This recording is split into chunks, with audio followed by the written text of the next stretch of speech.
নারায়ণগঞ্জের খানপুর ৩০০ শয্যা হাসপাতালে দালাল বিরোধী যৌথ অভিযান চালিয়ে ৪ জনকে আটক করেছে র্যাব ও জেলা প্রশাসন। রোগীদের ভুল বুঝে বেসরকারি ক্লিনিকে পাঠানো এবং সিরিয়াল বাণিজ্যের অভিযোগে তাদের আটক করা হয়। ভ্রাম্যমাণ আদালতের মাধ্যমে আটকদের মধ্যে মোজাম্মেল হক বাদলকে ১৪ দিন এবং আম্বিয়াউ রাসেলকে ৭ দিন করে কারাদণ্ড দেয়া হয়।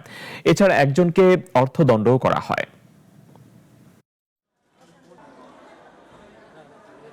আজকে আমরা র্যাব ১১ সহযোগিতায় এই ৩০০ শয্যা বিশিষ্ট হাসপাতালে অভিযান পরিচালনা করি। তো এখানে অভিযান পরিচালনা করতে গিয়ে আমরা ৩ জন দালালকে হাতে নাতে ধরতে পাই এবং এই ৩ জনকে আমরা বিভিন্ন মেয়াদে শাস্তি প্রদান করি এবং একজনকে অর্থদণ্ড প্রদান করি। আমরা এই খানপুর হসপিটালে দালালদের বিরুদ্ধে অভিযান পরিচালনা করি, কারণ এখানে আমরা বিভিন্ন সময় বিভিন্ন যারা চিকিৎসা প্রার্থী আসে তারা বলে যে এখানে দালালরা তাদেরকে ফুসলাইয়া অন্যদিকে নিয়ে যায় এবং অনেক টাকা খরচ করে।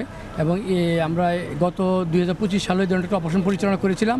আজকে আমরা আবার খানপুর হসপিটালে আমরা অপারেশন পরিচালনা করি জেলা প্রশাসনের সহযোগিতায়।